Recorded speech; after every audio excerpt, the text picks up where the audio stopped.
Okay, good afternoon. Appreciate you guys attending. This is our second webinar of our series. This week we are going to be going over kind of getting geared up and set up for your parent access and the online registration. So we'll kind of walk through those settings pages to show you what's important and what everything does, so that you hopefully at the end will have a little bit better understanding and feel a little bit more comfortable getting that set up for your next online registration, because I'm sure you guys are all getting geared up for that right now. Great attendance today, even better than last week. So happy to see that. Hopefully, the people who've come back or were here last week felt like they got something out of that. Like I said in the email, got some nice feedback, and am happy to hear that. So we're going to go ahead and get started. Jump right into this. I don't think this presentation will take quite as long as last week, so we may have a few extra minutes for questions. So let's get going. Okay, so setting up your online registration, there's a couple of important things in a couple of different areas. So the first thing is going to the first and probably one of the more important things, and one of the things we get the most questions about, is going to be located actually in your session management. So you're going to go up here to your admin menu, session management, and edit session. If I could get my cursor on it. There we go. Now, these same things will pop up when you create a new session, but they're really important for your online registration. And when it comes to online registration, we probably get more questions about this. So when you set up a session, let me actually go to add real quick to show it to you there. When you create a session, it has these 3 dates. The session begins date, which is simply the first day of classes. This is what will show up as the beginning of the student's class history, the date the classes actually start. So if you're setting up for next fall, you're probably going to put September or some, second or third. The registration starts date. This is the first day that registration for this particular session is available to parents. So if you're setting this up, a month or two before you're actually wanting the registration to go live, you can put that date out into the future. And then finally, the registration ends date.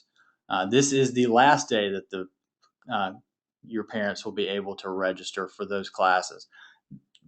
See this one vary more studio by studio. Some studios will allow registration up to a given date, maybe, cut it off at the beginning of October or November.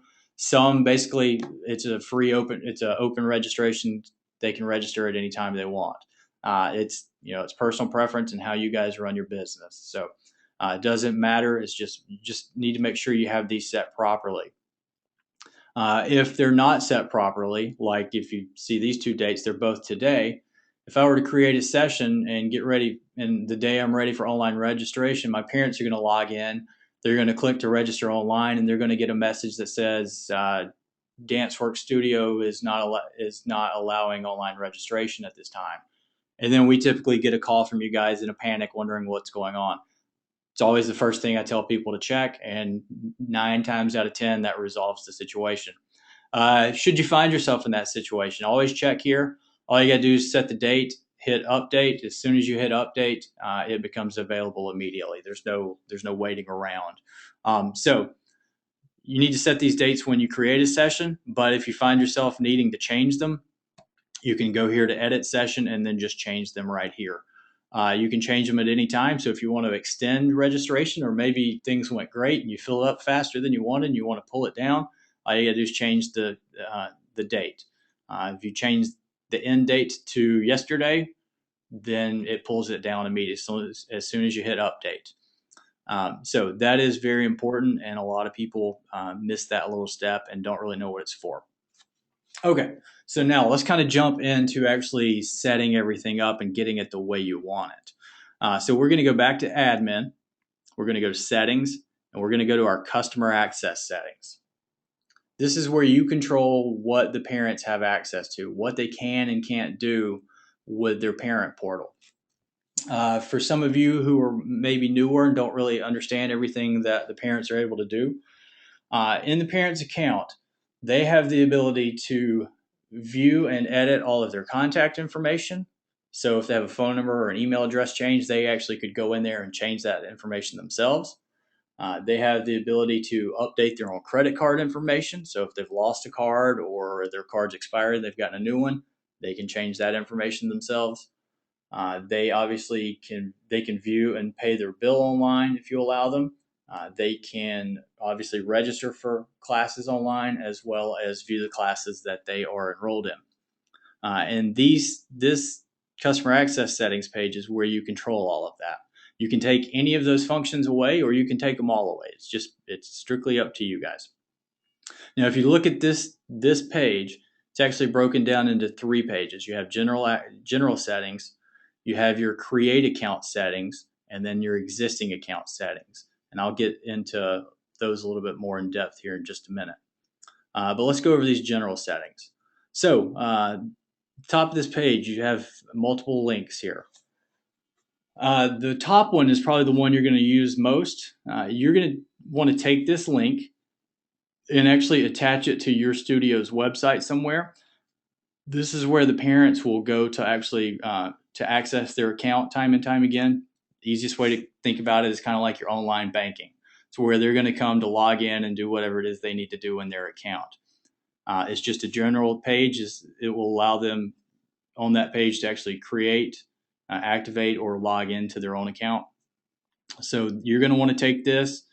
Whoever manages your studio's website, they'll create you a pretty little button, and they can attach that link to that button so that it looks nice on your website, and the parents have a place to go.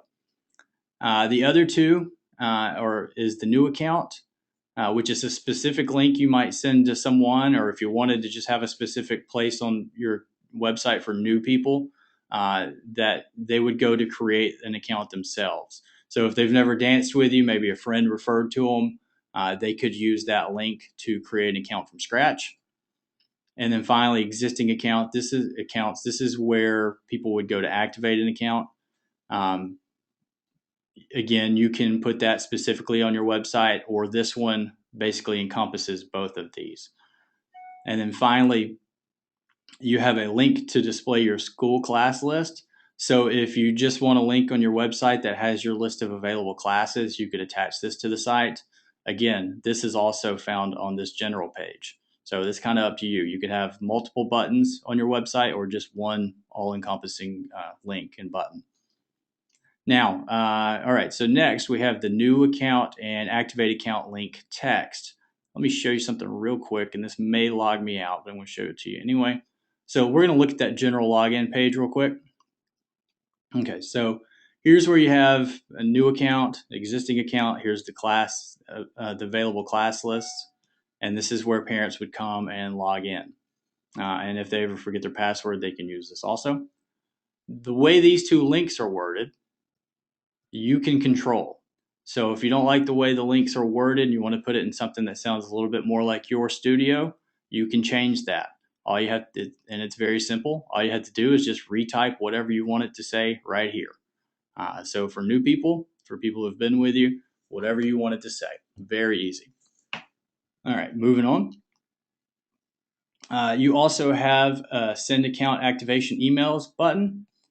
Now, what this allows you to do, and this is great if you're brand new with DanceWorks Online, once you get everything set up the way you want it, and you're ready for people to register, and you want to get that information out to them and let them know it's available, you can use this. Now, you can send it to actives, to inactives, or to prospects, whichever you prefer, or all three. And what happens is when you send this link, it's going to email everybody in your studio that has an email address a link that is specific to them. It's not the same link for everybody. It actually sends everybody at their own specific link. And what that does is it allows them to just simply click the link in the email, enter a password of their choosing, re-enter it to verify it, hit submit, and they're good to go. Their account has at that point been activated. The great thing about that is it's much better than saying, please go to our website and do this or that. It's for you, it's just basically one click. So that makes it nice. But for them, it makes it nice and quick also. And I think you're going to probably have a lot higher percentage of people actually activating their accounts when you do it that way. We get asked a lot, can you send it to an individual person? Yes, you can. You can do that from an individual account. So on the account information page, that same button exists. So if maybe you've sent everybody's out at one time and you have people enrolling after that, as you enroll them, you can send it to them individually. So very easy there. You also have the option to also to send password reset emails. So if maybe you do this every year, it would resend that email to people who have been with you. If you check that box, it's going to make them reset their password. So just something to keep in mind. All right, moving on. Okay, so your class list display. So this is how you control what happens with classes once they've filled up.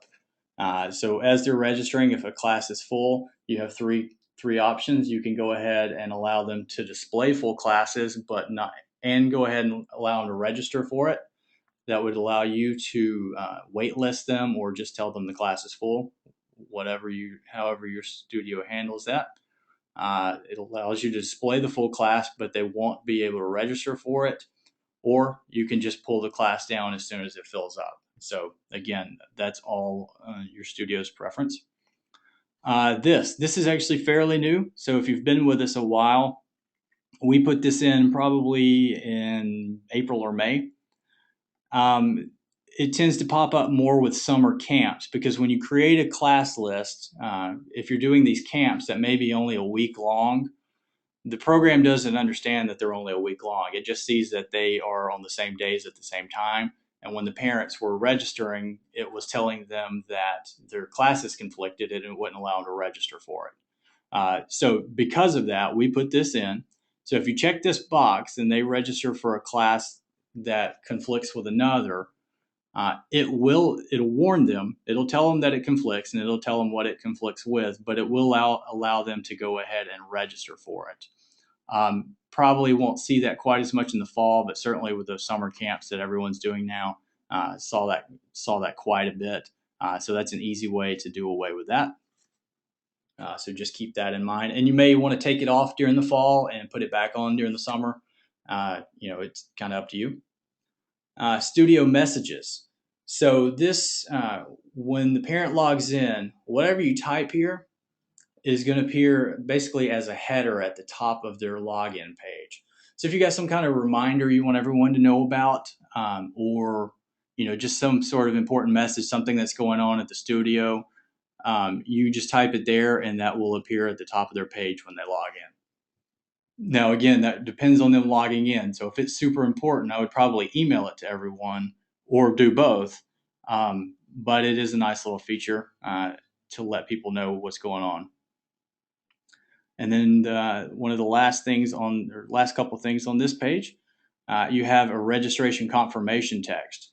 So if anyone's, and I'm sure everyone has, when you buy something online, there's typically, or you even pay a bill, there's always that last message that says, congratulations or thanks for paying your bill or whatever it says. This is what that is. And you can control the text and even kind of the format of what goes in there. You make it say whatever you want. This part is just a header, so it's going to be in bold, a little bit larger font, and then you're going to have your text here, which you can now play with the font size, the color, what have you. We see this happen quite a bit.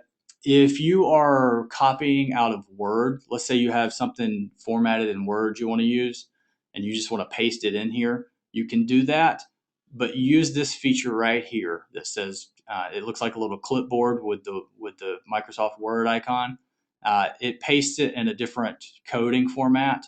If you just paste it without using this, it's probably not going to appear the way you want it. So make sure you use this. When you type in Word, that's a different type of coding than what our program would use. So just make sure you use that. And then finally, the last thing are the different credit cards that you accept. So if you're requiring a credit card, make sure you have the correct ones chosen here. And then after you get everything set the way you want it, just be sure you hit the save button at the bottom and you are good to go. Okay, so now I'm going to actually skip create and go to existing, and then I'll come back. Since most of your people that are going to be using this are going to be the existing people, that's why I want to go here first. So a couple of things on this screen. I'll come back to this in just a second. These are the things that are the functions that are visible to your existing parents. So anything that's checked here, they can see that they actually know that it's a feature. So you can show the transaction / bill pay, register for classes, my account, students. My account would be like the parents' contact information. Students would be the students' information, their names, ages, what have you.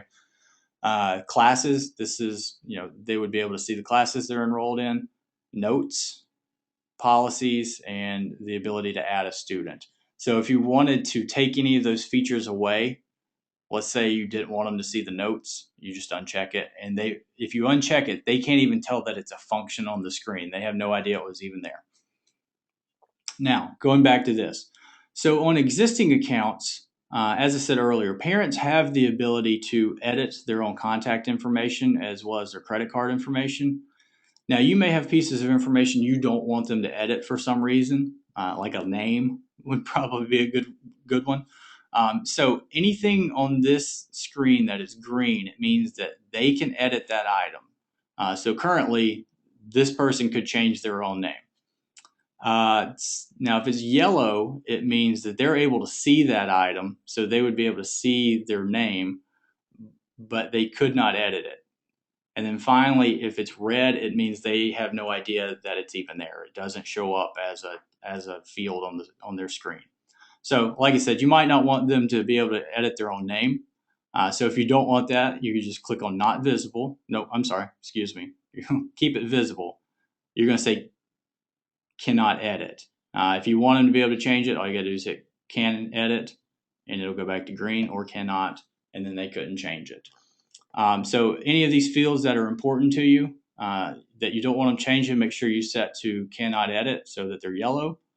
A pretty popular one to make it invisible is the billing frequency. A lot of studios I talk to don't want the parents to know the different billing frequencies that might be available, and certainly don't want them choosing their own. So just click on not visible. It turns it to red. They won't even know it's there. Account notes. I try to warn studios with this. So if you type a note on an account, you can set it up so that the parents can actually see those notes and they can actually respond. So if you send them a note that you want them to see, they could actually respond back to you. And this works the same way. So if you don't want parents seeing the notes, you can either just uncheck it here or set it to not visible. And what I always try to tell studios, I talk to you guys, and I know sometimes studios put things that are really intended just to be internal, maybe not the nicest little notes in the world. So if you do that, you certainly want to make sure that the parents can't see them. So just check that it's not visible. But if you do want them to see the notes, but you don't want them responding to them, you just click on cannot add, make it yellow. They would be able to read the notes. So just be aware of that. Same the rest of this parent information. This is all kind of the same. Credit card. If you take credit cards and you want them to be able to update that themselves, and I can't imagine why you wouldn't. Just make sure everything's green here. If you want to require a credit card before they register, make sure this box is checked. If you want them to be able to see their credit card information, and when I say see, I only mean the last 4 digits and the expiration date. That's all they will ever be able to see. They can't, even if they click edit, it's not going to let them see their full card number. It's a PCI compliance issue and security issue, and that's the way you guys are going to want it. And then make sure this box is checked to allow them to edit the card themselves. Student info is the same concept. The one thing I like to tell studios here, though, if you're a parent and you're particularly creating an account from scratch, if you have young kids, I'll kind of go back over this when we're doing the create, but there's no real reason, if they have 3, 4, 5-year-olds to require that they have a cell phone number or an email address. They're not going to have them. And if you're a parent and you're creating an account, you end up typing your own phone number in there. If you're like me and you only have a cell phone, you end up typing your own cell phone over and over again. It gets a little annoying and cumbersome. So you might want to make it visible but not required. Again, that really applies more to creating an account, so I'll say that again here in just a minute. But if you don't want them to edit it or whatever, just set this the way you want it. You might not want them to be able to edit the birthday or the grade or the school, what have you. And then finally, so this is classes and registration. So some studios may want to allow those parents to see the classes but not register. So if that's the case, you would just uncheck the register button. Then they're able to see that the classes they're currently enrolled in, but they wouldn't be able to register for other classes. Bill pay. Some studios may not want to let the parents pay online, but may want to let them see the actual transactions. Again, same thing. You just check off to allow them to pay online. And maybe you don't want them to see them at all. You just uncheck both or uncheck the item at the top. And then finally, if you don't want them to see the school policies for some reason, you would just simply uncheck this. On this particular page, everything you do is saved automatically, so nothing to hit at the bottom. All right, so that sums that one up. All right, now create account settings is a lot like the existing, except for these are going to be people who are brand new with you.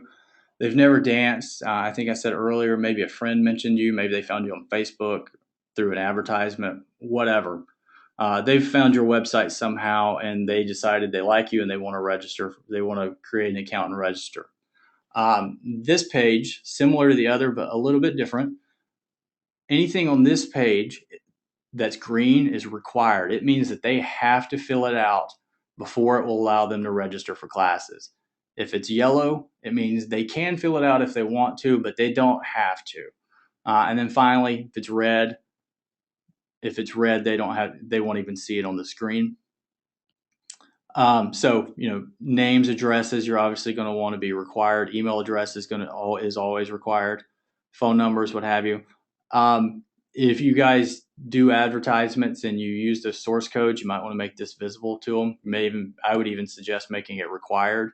It's a way of, just a way of tracking where your business is coming from. Billing frequency, up to you.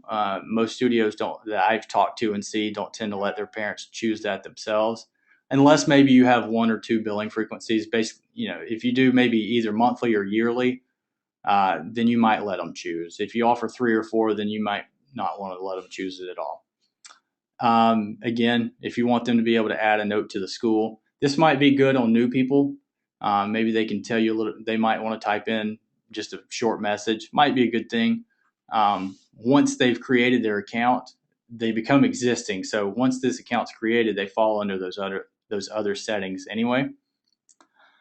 Parent information, again, parent 1, parent 2, stuff they can fill out here.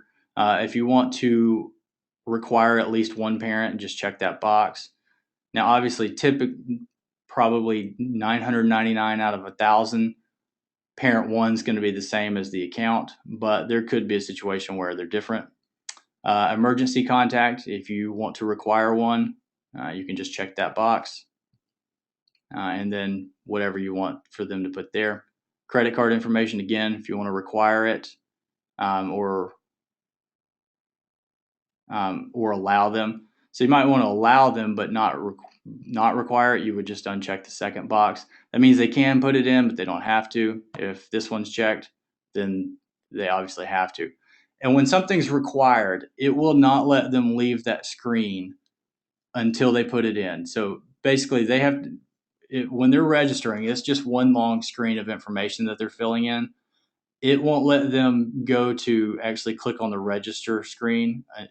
When they click on it, it's going to say you have to fill in whatever information before they're able to do that. When they're creating an account, their recurring billing status on the credit card is going to default to no. That's a good thing for you guys. That means they have to actively choose that they want to be on recurring billing.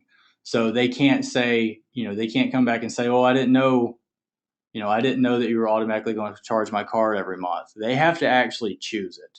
I would also suggest laying that out in your policies, that if they sign up for recurring billing, tell them exactly what it means. That way they have to sign the policies and then they have to choose yes, that kind of takes you off the hook. Student information, this is what I was talking about a while ago. Obviously, you're going to require their name and address, which should copy over from the account anyway. But you probably don't want to require a cell phone or an email address. I might require the school and the grade. Certainly would require the birthday because I know how important that is to everyone. And then finally, if you want new people to be able to register, make sure this box is actually checked. Okay.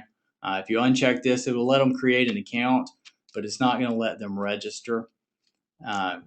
Now that would still give you the opportunity to contact them, but it's just not going to let them pick their classes. And then again, everything on this page is actually saved automatically.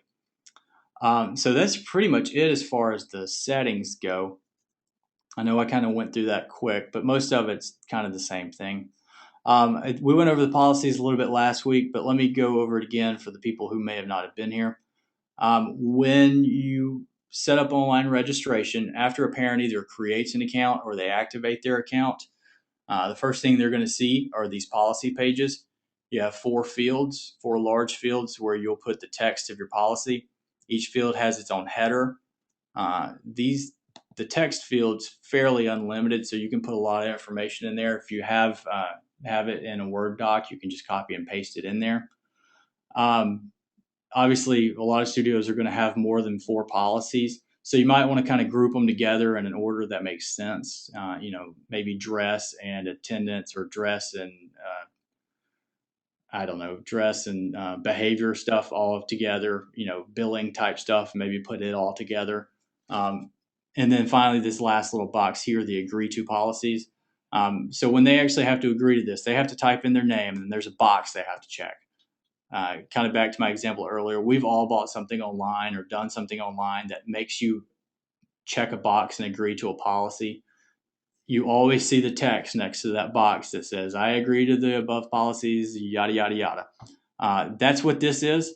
I see a lot of studios that leave this blank, and then on the screen where they're for the policies, there's just this box there to check, and the parents have no idea what to do with it. So make sure it says something like, by checking this box, I agree to, or I understand by checking, whatever works for you. And then hit save. We talked about last week, but one more time.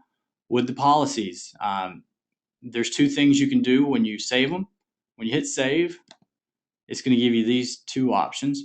You can just simply update it, which means, if maybe you're correcting a typo and you just want to fix the typo, you just hit update. That's not going to require the parents who've already signed it to sign it again. But if you make a major policy change or you add a policy and you want everyone to sign off on that again, you'll hit update and require, and that will make everyone sign that again the next time they log in. Obviously, this isn't something that's going to pop up every time a parent logs in. It only does it after they sign it the first time. It's only ever going to do it again when you hit update and require. So that might be something you do every year. Okay. All right. That's it as far as setting everything up. Now, let's actually kind of walk through creating an account. So I'm going to go to the parent side here. All right. So again, you have new people, returning people, people who've already activated their account. This is where they would come to log in, and then a list of classes. Now, we're actually going to do a webinar down the road, if you've already seen the schedule, on kind of this whole thing. But I'm just going to run through creating one from scratch real quick so you guys can see it, and then we'll get to our questions. So just going to come here, hit create.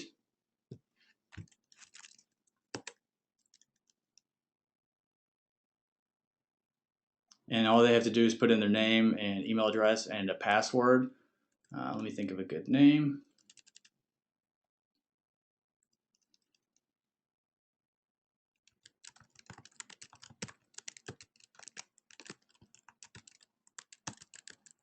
And hit create.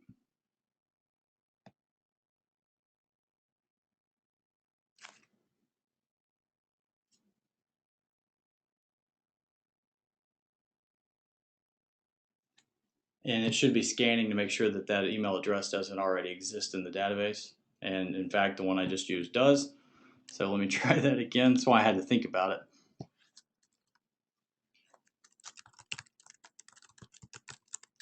Obviously, these are just fake email addresses.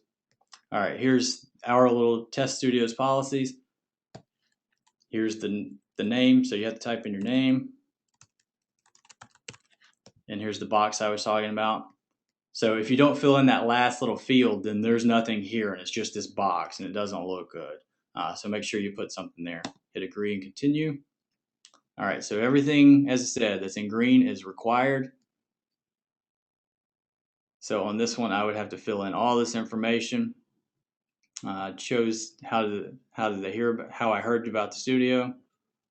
I'm not going to fill it in all in. Credit card information would be required, address and everything. These other items, they can fill it in. They don't have to. That's good on the student. If they want to add a student, they can come here, add student 2. Now, let's say I don't finish this, or I don't put something in. If I try to actually go and register, it pulls up this message, and this is telling me all the things that I have to fill in before it's going to let me register. Now, they can also save and finish later, so that if they don't get done, they can always come back. Once they've done that, they've actually activated the account. They would just go back to that login screen, put the email address and password in, and log back in, and they can finish everything up. Now, get asked about this. I'm glad I actually talked about that. So when that happens, you're still going to get notified. I gotta use my right password. So when somebody starts a registration and they don't finish it, it still shows up as a new registration for you. Let me go. But you're going to see basically immediately that all of their information is not filled out, and they're not going to obviously have chosen. They're obviously not going to have picked any classes. Gives you some options on how you want to handle that. You can just leave it. Some studios are particular about this. Some don't like that it does that. But really what it allows you to do is, let's say you give them a week and they haven't finished it, you can reach out to them. You have an email address. You may have a phone number. You can either call them or email them and say, hey, notice you started this. We'd love to have you. Why haven't you finished it? Whatever. But it gives you the ability to actually reach out to them, and maybe you can kind of prompt them to get going again, or maybe you just delete it. It's up to you. But it is going to show up as a registration, even if they don't complete everything. So it's up to you guys on how to handle that. All right. Last thing, when I logged back in, you noticed the little pop-up that told me I had a new registration. That always gives you the option to either process the registrations right then or come back and do it later. It also gives you an alert here. So if you're on the home page, this will stay up here to tell you that you have registrations. And then obviously you can always come to the registrations tab and process them. In the webinar we're going to do in a couple of weeks, we're going to work all the way through actually submitting a registration from the parent side. And then we're going to turn around and actually process it from the studio side. So that will kind of finish up on this whole topic and get you guys going. But I knew that a lot of you are getting geared up for it, and we get a lot of questions about the settings, particularly from a lot of our new customers. So wanted to get this one out of the way and get you guys going so you could be taking in the registrations. All right, I have covered everything I needed to go over. If you guys have any questions, I'll be more than happy to answer anything. We have a few extra minutes than we did last week. So like I said earlier, and I typed it in, I cannot hear you guys. So if you have a message, just type it to me. I'll read it out loud for everyone. I think, as I said last week, I think you guys probably get as much out of the questions from other people as you do from hearing me talk. So just go ahead and send me any questions you have. They don't necessarily have to be on this topic, and I'll be happy to go over them.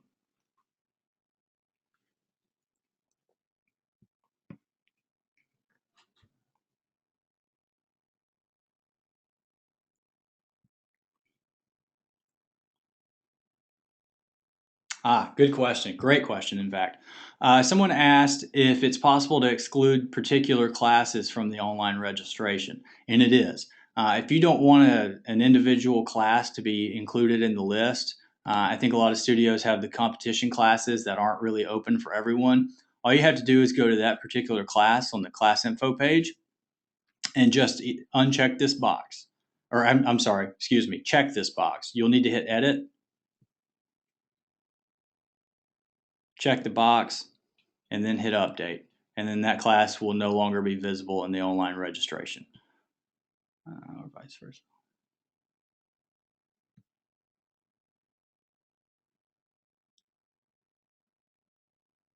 Got asked when a parent puts in the credit card information, will it recognize if the credit card's active? Yeah, if the credit card's not any good, it won't let them save it.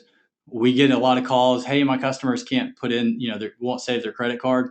Well, unfortunately, a lot of people don't put in good credit card. That's not always the case, but a lot of times that is.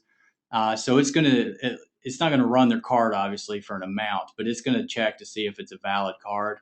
If it's not, then it will not let them save the card. Uh, Another question, is there any other option besides PowerPay for paying online? No. PowerPay is the only processor we've teamed up with. The reason we do that is as business owners, you guys probably know how many phone calls you get from these different merchant services companies. They're constantly trying to get you to switch, just like a phone company would. If we opened it up for everyone, we would get all those same phone calls from different processors trying to figure out how to integrate their stuff into our system, and we wouldn't have time to talk to you guys on the phone. So we chose to team up with one who knows our product, and we don't have to spend a lot of our time dealing with them, so that we can be there to help you guys instead.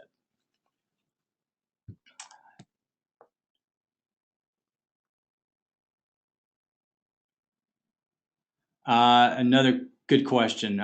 So if you type a note onto the account screen, how does the parent know that you did in order for them to respond? Similar to this, when they log in, it's going to alert them that there's a note available. Now, that's the thing. It still depends on them logging in. So if it's something that's important, I would recommend a phone call or an email because, this is just waiting around for them to log in. It doesn't send them an email to tell them they have a note or anything like that. So if it's super important and it's something you need, an immediate answer on, I would suggest calling them or emailing them personally.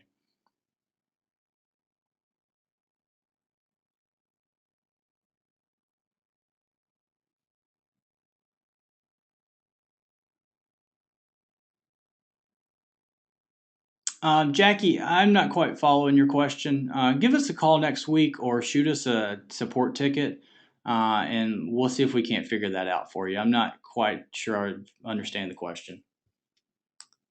Last or most recent question, is PowerPay available in Canada? No, PowerPay does not operate in Canada. We are actually, I may not be supposed to tell you this, but we are actually working with a company getting ready to make that available to you guys. We've already set up with the company. We're getting everything integrated into the software, into the program, and are hoping to begin to roll that out towards the end of August. So that should not be too far down the road for you guys. I actually got several questions, several people asking that same question.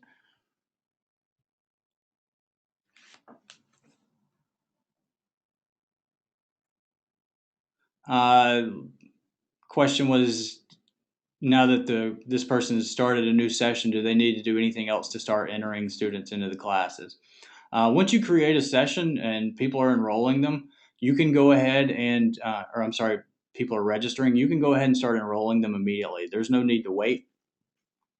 In fact, you don't even, let's say you were in the middle, let's say you were doing this in like, I don't know, April, and your spring session hadn't actually ended, but you were opening up registration for the summer and the fall.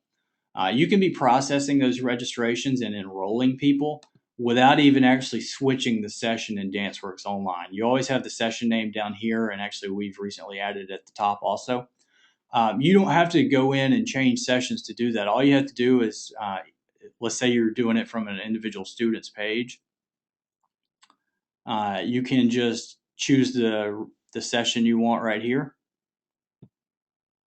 and just hit enroll, and it'll bring up that list of classes, and then you just hit enroll next to whatever class they need.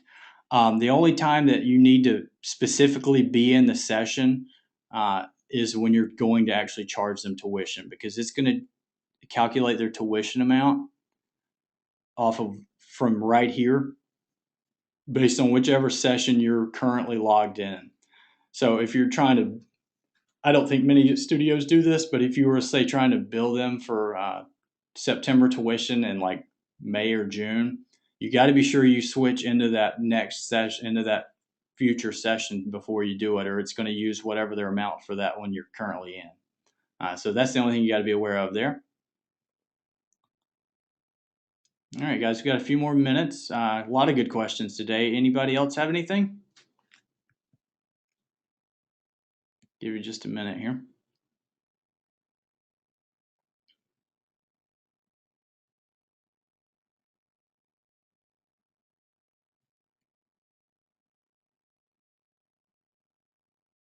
Good question. That is a good question. How do the parents know which session they are in?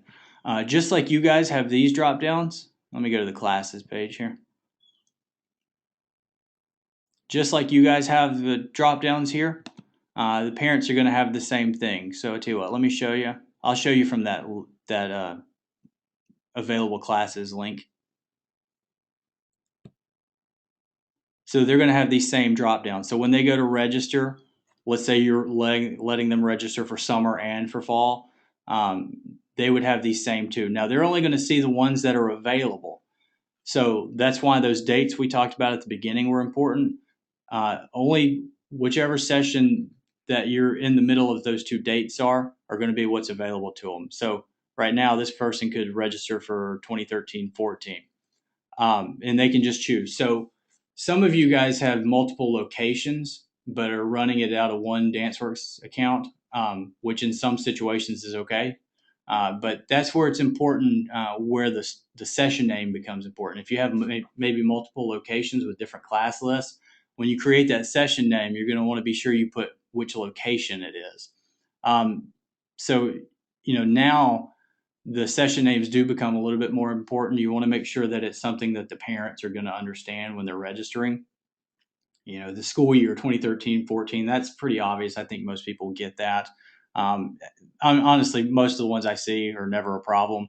It's only really, becomes an issue if you might be running multiple locations, or maybe have a competition team or something like that. So just be aware of that. That's how they choose. They just pick what they need. All right. Anything else, guys? Oh, here's another one.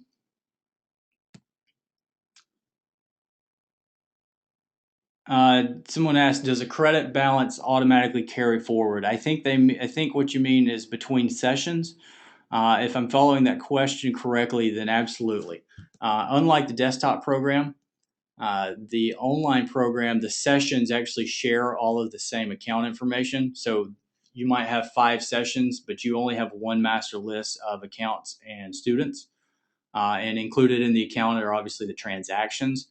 So the transactions page looks the exact same in every session. There's no more independent, the sessions aren't completely independent like they were in the desktop. So whatever their balance is in one session is what it is in all the sessions. So when you're creating a new session, don't go in there and delete all the charges and payments, because if you do, you're deleting it from everywhere. So they would all of a sudden have a zero balance. So just be aware of that. But I hope I followed that question and answered it correctly. If not, shoot me a ticket or send us an email, or give us a call, and we'll be happy to get you straight. Last thing, looks like we're running out of questions. Oh, I'm sorry, I lied. Goodness. Someone asked if there's a fee for recurring payments. I assume you're talking about by charging credit cards. There's no fee as far as a CADE is concerned. We don't charge you any kind of fee. If you're taking credit cards, PowerPay is going to charge you a percentage, just like any other credit card processor would. I have no idea what that is.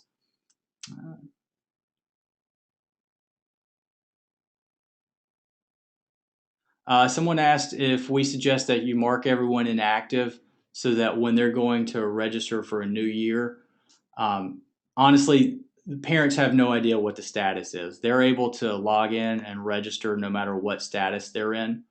So as far as the parents are concerned, it doesn't matter. Um, some studios like to do that as a way of keeping track of who has registered, but it's up to you. That works a little bit differently in the desktop program. Uh, well, yeah, it works differently in the online program than it did in the desktop because of the way the sessions work together. We'll go over that one in a future webinar. But if you have immediate questions, give us a call on that because that does take a few minutes to explain.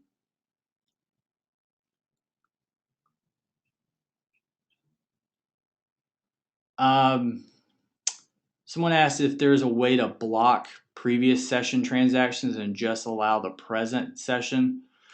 I'm not sure if you mean from the parent or just on the studio side.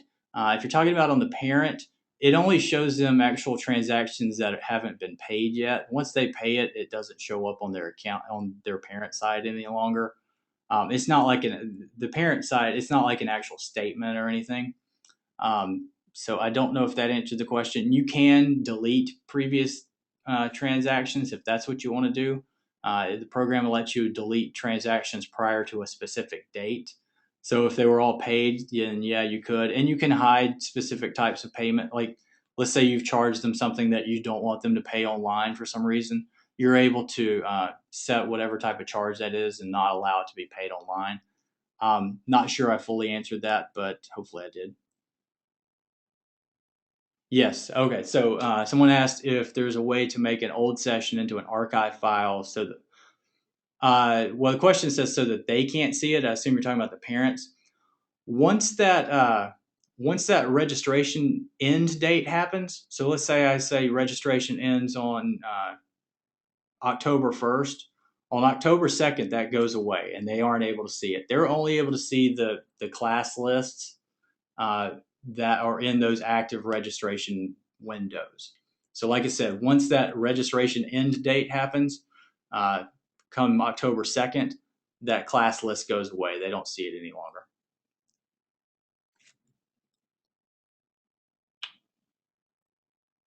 Last or next question: can you close out a previous session without deleting it for a business year? There's really not anything necessarily to close out. But if you don't want to see it in the studio side, like if you don't want to see it in the different class lists, you can hide it. Let me get live back in and I'll show you where to go. I think this is actually something fairly new we've put in. Gosh, because we've had a couple of people have panic attacks because they accidentally checked this box. So if you go to edit session, you go to session management and edit session. If you don't want it to see, I'll tell you what, let me show you first. So if you don't want it to appear here, like if I didn't want this winter 2011 to show up any longer, I can go to session management, edit session, choose it here. So 2011.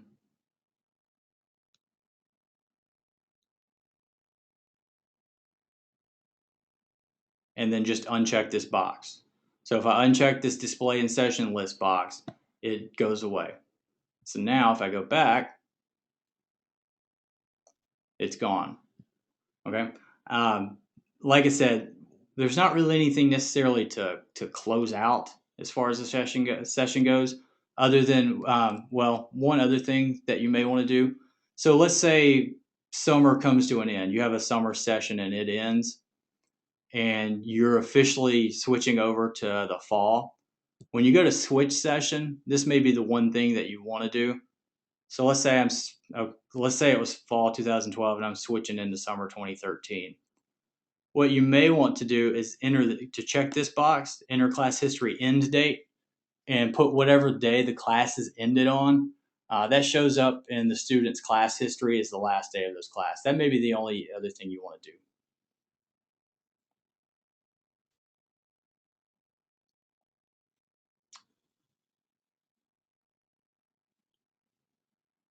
Marcy, I think I actually covered that. I hope. But again, yeah, once that class history, I'm sorry, once this, let me get back to it. I'll show it to you. Maybe easier if I show it. Once this registration date happens, this end registration date happens. So in this case, on October 26th of this year, this session would no longer be visible to parents. They wouldn't have any. They wouldn't be able to register for it any longer. They wouldn't be able to see it. Uh, you were seeing the 2011 one a few minutes ago because we haven't gotten to that date. We were playing with this probably and set that date out in the future, and we haven't gotten there. But if I do this, today's what, July 26th. So if I set this to July 25th, hit update,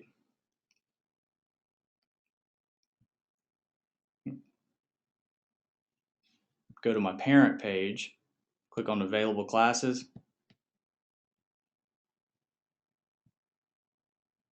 it's gone. So that's all you have to do. When you don't want them to see, that's exactly why that end date is there. That's the day you want these to come down and not be available for the parents to register for any longer.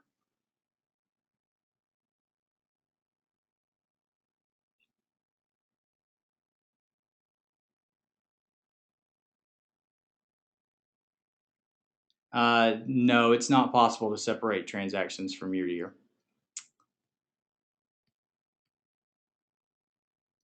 All right. Okay. So it looks like we've wound down on the questions.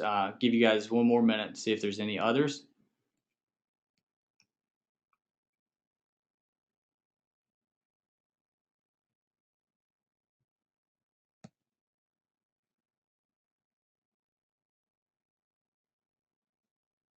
All right, guys, looks like we're good. So right under an hour. Again, we'll be doing this again next week and every Friday for the foreseeable future. There is a schedule. I emailed it out for all of August.